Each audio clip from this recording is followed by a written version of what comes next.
पहली सुर्खी का ताल्लुक है सुप्रीम कोर्ट में होने वाली नियुक्तियों से।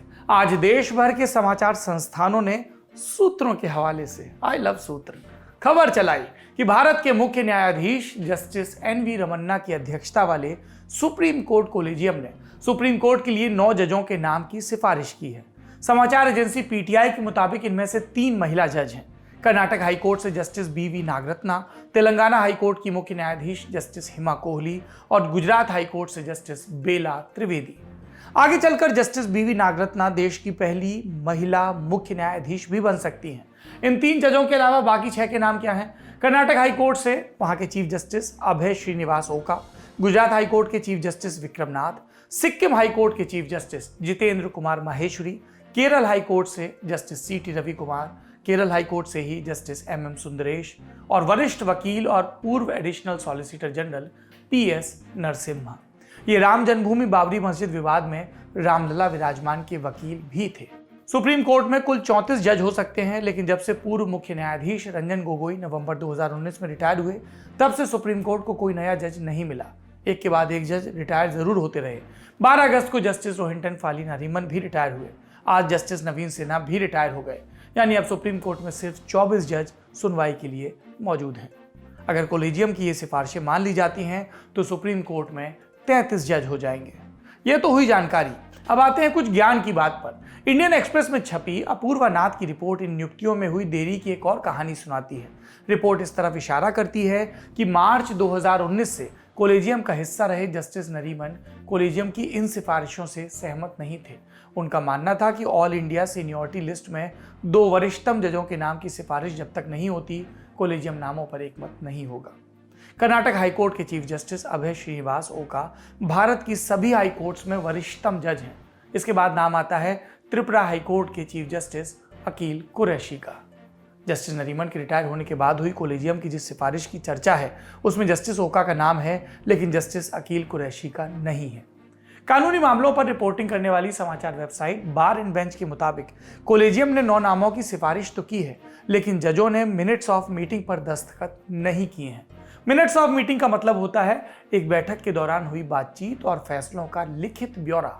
फिलहाल कोलेजियम में सुप्रीम कोर्ट के 5 वरिष्ठतम जज हैं। कौन है ये? मुख्य न्यायाधीश justice NV. Ramana, justice U Lalit, justice AM. Khanwilkar, justice DY. Chandrachud and justice L. Nageswara Rao. इन सारी खबरों के सामने आने और चर्चा के बाद मुख्य न्यायाधीश एन.वी. रमन्ना ने आज कहा कि कोलेजियम के नामों को अंतिम स्वीकृति मिलने से पहले हुई कयासबाजी से उन्हें पीड़ा पहुंची है। इसका उल्टा असर हो सकता है, जजों के करियर पर असर पड़ सकता है। जस्टिस रमन्ना आज रिटायर हो रहे जस्टिस नवीन सिन्हा के विदाई समारोह के अवसर पर यह बयान दे रहे थे। वैसे कोलेजियम की सिफारिशों की बात चली है तो हम आपको कुछ और जानकारी भी दे देते हैं। 9 अगस्त को सुप्रीम कोर्ट ने इस बात पर नाराजगी जताई थी कि सरकार कोलेजियम की सिफारिशों पर महीनों और बरसों तक फैसला नहीं लेती और इसके चलते गंभीर मामलों की सुनवाई में विलंब होता है। जस्टिस किशन कौल और जस्टिस ऋषिकेश रॉय की बेंच ने दिल्ली हाईकोर्ट का उदाहरण देते हुए कहा था कि दिल्ली हाईकोर्ट में स्वीकृत क्षमता के आधे से भी कम जज बचे हैं। 60 की क्षमता है, 29 बचे हैं। सरकार कोलेजियम की सिफारिशों पर अमल करने में समय का ध्यान नहीं रख रही। मार्च 2021 में भी इस तरह की खबरें आई थी, जब सुप्रीम कोर्ट को सरकार से कोलेजियम की 55 सिफारिशों पर फैसला लेने को कहना पड़ा था। अप्रैल 2021 में सुप्रीम कोर्ट ने कलकत्ता, जम्मू कश्मीर और दिल्ली हाई कोर्ट से संबंधित 10 सिफारिशों के संबंध में सवाल किया तो अटॉर्नी जनरल के वेणुगोपाल ने कहा कि सरकार को इसके लिए 3 महीने का वक्त चाहिए होगा। ये सिफारिशें तब 6 महीने से पहले ही लंबित थी। तब अदालत ने कहा था कि सुप्रीम कोर्ट और हाई कोर्ट द्वारा की गई सिफारिशों पर अमल के लिए सरकार को एक टाइमलाइन बना लेनी चाहिए। अब आपके मन में यहाँ प्रश्न उठ रहा होगा कि ये देर होती कैसे है, इस पर भी नजर डाल लेते हैं। जब हाईकोर्ट का कोलेजियम अपनी सिफारिश भेजता है तो केंद्रीय कानून मंत्रालय, खुफिया विभाग और दूसरी एजेंसियों के मार्फत एक बैकग्राउंड चेक करता है। फिर ये नाम सुप्रीम कोर्ट के पास जाते हैं। सुप्रीम कोर्ट इन नामों को केंद्र के पास पहुंचता है, जो इन पर मुहर लगाता है। सुप्रीम कोर्ट के मामले में कोलेजियम की सिफारिशों के बाद भी इस तरह की प्रक्रिया का पालन किया जाता है। कभी कभी सरकार सुप्रीम कोर्ट की सिफारिशों को लौटा भी देती है। जैसे इसी अगस्त के महीने में सरकार ने जम्मू कश्मीर की वरिष्ठ वकील मोक्षा खजूरिया काजमी का नाम पुनर्विचार के लिए वापस भेजा, लेकिन कोई कारण नहीं दिया। सुप्रीम कोर्ट ने इनका नाम जम्मू कश्मीर हाईकोर्ट के लिए भेजा था। इस खबर ने सुर्खियां भी बनाई थी, क्योंकि 2 वर्षों में यह चौथी दफा था जब सरकार ने जम्मू कश्मीर के लिए भेजे किसी नाम को अस्वीकार किया हो। काजमी का नाम अक्टूबर 2019 में चीफ जस्टिस रंजन गोगोई की अध्यक्षता वाले कोलेजियम ने भेजा था। काजमी के बाद भेजे गए 3 दूसरे नामों की नियुक्ति हाईकोर्ट में हो चुकी है। अब अगली सुर्खी की तरफ बढ़ते हैं। आज कांग्रेस नेता और तिरुवनंतपुरम के सांसद शशि थरूर को एक बड़ी राहत मिली। दिल्ली की एक अदालत ने उन्हें उनकी पत्नी सुनंदा पुष्कर की मृत्यु के मामले में बरी कर दिया। थरूर पर आरोप था कि उन्होंने सुनंदा को आत्महत्या के लिए उकसाया। 17 जनवरी 2014 को सुनंदा दिल्ली के होटल लीला पैलेस के स्वीट नंबर 345 में मृत पाई गई थी। पोस्टमार्टम करने वाले डॉक्टर्स का कहना था कि उनकी मौत अचानक किसी अप्राकृतिक कारण से हुई थी। शुरुआती जांच में एसडीएम ने भी कहा था कि सुनंदा की मौत का कारण हत्या या कोई हादसा हो सकता है, इसलिए पुलिस को गहराई से जांच करनी चाहिए। इस हाई प्रोफाइल केस में ढेर सारे ट्विस्ट आते रहे। कभी पोस्टमार्टम करने वाले एम्स के डॉक्टर ने कहा कि उन पर पोस्टमार्टम की रिपोर्ट बदलने का दबाव बनाया जा रहा है, तो कभी सुनंदा के शरीर पर अलग अलग चोट के निशानों की चर्चा चली।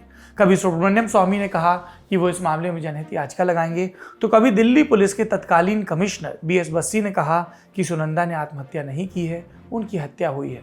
फिर कभी पाकिस्तानी पत्रकार मेहर तरार का भारत आना होता और वो कहती इस मामले में उन्हें कोई जानकारी नहीं है। आखिरकार मई 2018 में दिल्ली पुलिस ने मामले में चार्जशीट दाखिल की और शशि थरूर को नामजद किया। थरूर को अदालत में सम्मन भी किया गया। उन्होंने दलील दी कि सुनंदा की मृत्यु का कारण आज तक ना तो हत्या के रूप में स्थापित हो पाया है और ना ही आत्महत्या के रूप में। किसी गवाह ने दहेज या प्रताड़ना की बात भी नहीं की। आखिरकार थरूर पर आरोप तय नहीं हो पाए और आज उन्हें इस मामले में बरी कर दिया गया। आखिरी सुर्खी का ताल्लुक भी सुप्रीम कोर्ट से है। सुप्रीम कोर्ट ने आज नेशनल डिफेंस एकेडमी और नेवल एकेडमी के दरवाजे लड़कियों के लिए भी खोल दिए।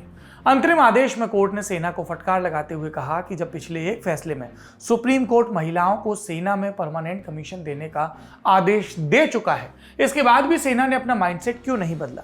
एनडीए और नेवल एकेडमी की परीक्षा के नतीजे अदालत के अंतिम आदेश के बाद जारी किए जाएंगे। अब ये तय है कि लड़कियां भी सेना के उच्च पदों तक पहुंच पाएंगी, जिसकी पहली सीढ़ी एनडीए होता है। इस बारे में अगर आप विस्तार से जानना चाहें तो आज का ऑर्डिनरी शो जरूर देखें। ऑर्डिनरी ललन टॉप की एक और पहल है। आप ऑर्डिनरी का फेसबुक पेज और यूट्यूब चैनल जरूर सब्सक्राइब करें ताकि महिलाओं की नज़र से दुनिया कैसी चल रही है ये आप जान सकें।